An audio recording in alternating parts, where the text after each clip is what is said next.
स्वागत एवं अभिनंदन करती हूँ। कैसे हैं दोस्तों आप लोग। आशा करती हूँ कि स्वस्थ व्यस्त मस्त होंगे, अपना और अपने परिवार का ख्याल रख रहे होंगे दोस्तों। इसी आशा और विश्वास के साथ दोस्तों आइए आज हम लोग फिर से महाकवि भारवी द्वारा रचित किरात अर्जुनीयम के प्रश्नोत्तरी भाग 2 लेके हाजिर हुए हैं। इसके पहले हम लोगों ने 25 क्वेश्चन का अध्ययन भाग 1 में कर लिया है। आज हम लोगों का दूसरा भाग है दोस्तों, जिसे हम लोग 25 क्वेश्चन से आगे का अध्ययन करेंगे, जो संस्कृत के सभी प्रतियोगी परीक्षाओं के लिए अति महत्वपूर्ण है दोस्तों। संस्कृत की चाहे जो परीक्षा हो, सभी में जो है किरात अर्जुनीयम से क्वेश्चन पूछे ही जाते हैं। तो आइए हम लोग बिना देर किए हुए अपने पाठ की शुरुआत करते हैं। इसके पहले का आज एक मोटिवेशन कोड है दोस्तों। आज का मोटिवेशन कोड है, जिस काम में काम करने की हद पार न हो, जिस काम में काम करने की हद पार न हो, वो काम किसी काम का नहीं। जी हाँ दोस्तों, वो काम किसी काम का नहीं। जिस काम में हौसला, पागलपन और जुनून न हो, वह काम जो है किसी काम का नहीं होता है दोस्तों।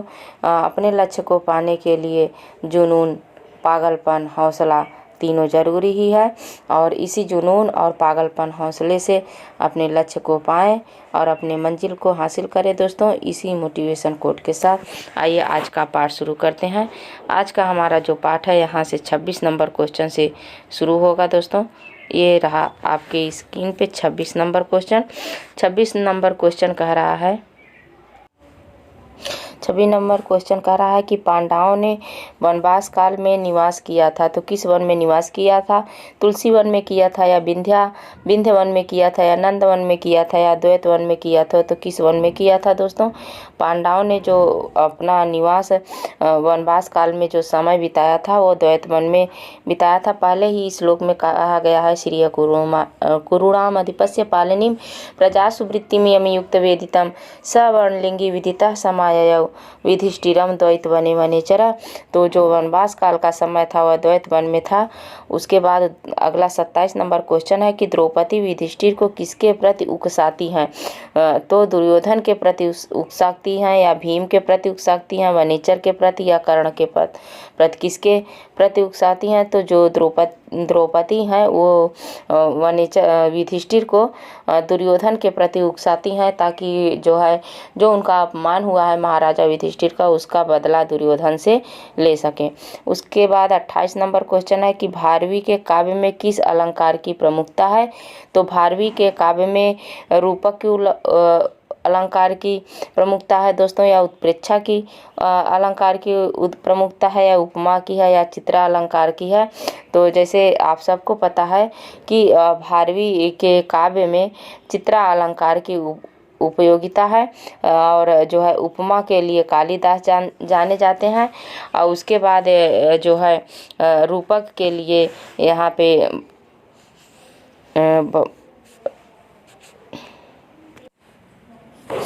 उपमा के लिए कालिदास जाने जाते हैं दोस्तों। जैसे कि पता है सबको कि रूपक के लिए कौन कवि जाने जाते हैं? भवभूति या विशाखा दत्त रूपक अलंकार के लिए जाने जाते हैं। उत्प्रेक्षा के लिए जो है हमारे श्रीहर्ष और माघ जाने जाते हैं। क्या उत्प्रेक्षा उनकी प्रमुख अलंकार है? चित्रा अलंकार के लिए भारवी जाने जाते हैं। उपमा अलंकार के लिए कालिदास जाने जाते हैं। तो हमारा सही उत्तर हो जाएगा डी। क्या हो जाएगा? डी, भारवी चित्रा अलंकार के लिए जाने जाते हैं। उसके बाद यहाँ पे है कि भारवी के पिता का क्या नाम था? तो भारवी के पिता का नाम क्या श्रीधर था, या महीधर था, लक्ष्मीधर था, या कृष्णधर था? क्या था दोस्तों? तो भारवी के पिता का जो नाम था वो श्रीधर था। क्या था? श्रीधर था। यहाँ पे श्रीधर था। पहला क्वेश्चन सही हो जाएगा। क्वेश्चन का 29 नंबर क्वेश्चन का जो है पहला ऑप्शन सही होगा। उसके बाद जो है श्रीधर, ये लक्ष्मीधर कौन थे? तो लक्ष्मीधर जो थे भट्टोजी दीक्षित के पिता का नाम है। किसके? भट्टोजी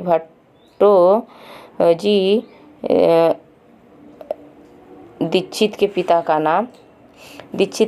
का नाम क्या है? लक्ष्मीधर है।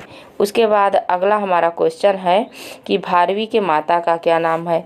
तो भारवी के माता का नाम सभी को पता है कि रचिका नाम है या सुनीता नाम है, सुशीला नाम है, सुगीता नाम है, क्या नाम है? तो सभी को पता है कि भारवी के माता का नाम सुशीला है। बी ऑप्शन सही हो जाएगा। क्या हो जाएगा? बी ऑप्शन सही हो जाएगा दोस्तों। उसके बाद आगे हमारा है यहाँ पे किरात अर्जुनियम का पात्र नहीं है। क्या है? किरात अर्जुनियम का पात्र नहीं है। भीम नहीं है, दुर्योधन नहीं है, रघु नहीं है या वनेचर नहीं है। तो जैसे कि हम लोग पढ़ते समय बताए हैं कि भीम भी हैं, कहाँ के? किरात अर्जुनियम के पात्र हैं। दुर्योधन के बारे में तो सारा प्रथम सर्ग में वनेचर उन्हीं के बारे में तो बताता है, और वनेचर तो बताता ही है प्रथम सर्ग में तो है ही। रघु नहीं है। रघुवंश महाकाव्य के पात्र हैं। कौन? रघुवंश महाकाव्य के पात्र हैं रघु। उसके बाद यहाँ पे किरात अर्जुनियम का पात्र है। कौन है? दुष्यंत है क्या? चारुदत्त है क्या? युधिष्ठिर हैं क्या? वाली है क्या? तो कौन है? तो बाली की यहाँ पे दुष्यंत की जो बात आती है अभिज्ञान शाकुंतलम में आती है। किसमें? अभिज्ञान शाकुंतलम में। चारुदत्त जो मृच्छकटिकम नाटक है उसमें चारुदत्त की बात आई है। बाली को रामायण में पात्र माना गया है। तो हमारे किरात अर्जुनियम के जो पात्र हैं वो हैं युधिष्ठिर। कौन है? युधिष्ठिर तो हैं। तो सी ऑप्शन हमारा सही हो जाएगा। क्या होगा? सी ऑप्शन सही। उसके बाद 33 नंबर श्लोक है कि किरात अर्जुनियम किस विधा का काव्य है? किरात अर्जुनियम किस विधा का काव्य है? क्या ये नाटक है? क्या ये चंपू है? क्या आख्यायिका है या महाकाव्य है? क्या है? महाकाव्य है, आख्यायिका है, नाटक है, क्या है? तो यहाँ पे सबको पता है किरात अर्जुनियम क्या है? एक महाकाव्य है। डी ऑप्शन सही हो जाएगा। महाकाव्य है। नाटक के अंतर्गत आते हैं। जो नाटक के अंतर्गत अभिज्ञान शाकुंतलम, चारुदत्त, प्रतिमा नाटक, उत्तर रामचरितम, ये सब नाटक के अंतर्गत आते हैं। आख्यायिका क्या है? आख्यायिका जो है वो हर्षचरितम हमारी आख्यायिका है। क्या? हर्षचरित आख्यायिका है। और महाकाव्य जो है रघुवंशम, किरात अर्जुनियम, नैषधि चरित, 10 कुमार, ये सब जो है महाकाव्य हैं। उसके बाद यहाँ पे चंपू काव्य है। तो चंपू काव्य के अंतर्गत कौन कौन के काव्य आते हैं? नल चंपू, मदालसा चंपू, रामायण चंपू, ये सब क्या है? जो है चंपू काव्य के अंतर्गत आते हैं। तो यहाँ हम लिख नहीं सकते, बोल रहे हैं। बोलने के आधार पे आप लोग सुनिए और समझिए, जानने की कोशिश करिए दोस्तों। उसके बाद है कि भारवी की कविता पर प्रभाव पड़ा है। किसका प्रभाव पड़ा है? भारवी की कविता पर किसका प्रभाव पड़ा है? क्या कालिदास का प्रभाव पड़ा है? क्या माघ का प्रभाव पड़ा है? या भवभूति का पड़ा है? या इनमें से कोई नहीं, किसी का भी नहीं पड़ा है? तो भारवी के कविता का जो है प्रभाव वो जो है महाकवि माघ पर पड़ा है। माघ पर क्यों पड़ा है? क्योंकि जो भवभूति और कालिदास पहले के कवि माने जाते हैं। और जो है ये भारवी जो है एक अक्षर की जो नकार अक्षर के जो श्लोक लिखा है, तो भारवी ने भी किसके? घकार अक्षर का भी एक श्लोक लिखा है। इसी कारण कहा जाता है कि जो है कि भारवी के कविता का जो असर है वो महाकवि जो है माघ पर भी पड़ा है। किस पे? माघ पे पड़ा है। तो उसके बाद यहाँ पे हमारा सही ऑप्शन हो जाएगा, बी ऑप्शन हो जाएगा, माघ। क्या है? माघ हो जाएगा। उसके बाद हमारा अगला 35 नंबर क्वेश्चन है। अगला हमारा 35 नंबर क्वेश्चन है कि किरात अर्जुनियम के प्रथम सर्ग में किस नारी का उदात्त चरित्र चित्रण किया गया है? क्या कुंती का किया गया है? द्रौपदी का किया गया है? गांधारी का या तारा का? किसका किया गया है दोस्तों? तो किरात अर्जुनियम के प्रथम सर्ग में किसी भी नारी का नाम नहीं आया है सिवाय द्रौपदी के अंतर्गत। तो बी ऑप्शन सही हो जाएगा। द्रौपदी का नाम आता है। द्रौपदी के चरित्र चित्रण का वर्णन किया गया है। उसके बाद 36 नंबर क्वेश्चन है कि वनवास काल में कठोर भूमि पर कौन सोते थे? वनवास काल में कठोर भूमि पर कौन सोते थे? तो वनवास काल में कठोर भूमि पर क्या अर्जुन और वनेचर सोते थे, या युधिष्ठिर और कृष्ण सोते थे, या नकुल और सहदेव सोते थे, दुर्योधन और दुशासन सोते थे? कौन सोता था दोस्तों? तो यहाँ पे दुर्योधन और दुशासन तो सोते ही नहीं थे, क्योंकि सारा राजपाट दुर्योधन और दुशासन के अंतर्गत था, तो इसलिए वो लोग तो राजपाट में सोते थे, बड़े बड़े महलों में अच्छे सैया पे सोते थे। और युधिष्ठिर तो सोते थे कठोर भूमि पे वन में, लेकिन वहाँ पे कृष्ण नहीं सोते थे। अर्जुन तो सोते थे लेकिन वनेचर नहीं सोते थे। तो ये जो सही क्रम है तो नकुल और सहदेव के लिए कहा गया है। किसके लिए? नकुल और सहदेव के लिए। तो सही ऑप्शन बी हो जाएगा। वनवास काल में कठोर भूमि पे नकुल और सहदेव सोया करते थे। उसके बाद अगला हमारा क्वेश्चन है कि किरात अर्जुनियम का नायक है। तो किरात अर्जुनियम का नायक, जैसे ही नाम से ही पता चलता है किरात अर्जुनियम, तो किरात अर्जुनियम का जो नायक है वो अर्जुन को माना गया है। दुर्योधन जो है उसके एक पात्र हैं। वनेचर भी किरात अर्जुनियम का पात्र है। युधिष्ठिर भी पात्र के रूप में माने गए हैं। लेकिन नायक किसे कहा गया है? अर्जुन को कहा गया है। और प्रतिनायक शिव रूपधारी किरात भेषधारी जो है शिव को कहा गया है। उसके बाद यहाँ पे 38 नंबर श्लोक है कि वर्णलिंगी कौन था। वर्णलिंगी कौन था दोस्तों? क्या अर्जुन था या वनेचर था, युधिष्ठिर था या दुर्योधन था? कौन था? तो वर्णलिंगी जैसे कि वनेचर स वर्णलिंगी विदितः समायय युधिष्ठिरम द्वैत वने वनेचर। तो वर्णलिंगी के रूप में वनेचर था। बी ऑप्शन सही हो जाएगा। क्या होगा? बी ऑप्शन सही हो जाएगा। अगला हमारा क्वेश्चन है 39 नंबर क्वेश्चन। 39 नंबर क्वेश्चन कह रहा है कि वनेचर हस्तिनापुर से लौटकर युधिष्ठिर से कहाँ मिला? कहाँ मिला है? क्या विंध्यवन में मिला है, नंदवन में मिला है, विराट वन में मिला है या द्वैतवन में मिला है? तो सभी को पता है कि युधिष्ठिरम द्वैत वने वनेचर है। तो इसका ऑप्शन सही ऑप्शन डी हो जाएगा। जो है वनेचर युधिष्ठिर से द्वैतवन में मिलता है, क्योंकि युधिष्ठिर द्वैतवन में निवास कर रहे होते हैं। तो वहीं पे हस्तिनापुर के सारा वृत्तांत जानकर जो है वनेचर द्वैतवन में ही आता है। उसके बाद 40 नंबर श्लोक है कि वनेचर हस्तिनापुर किस वेश में गया था।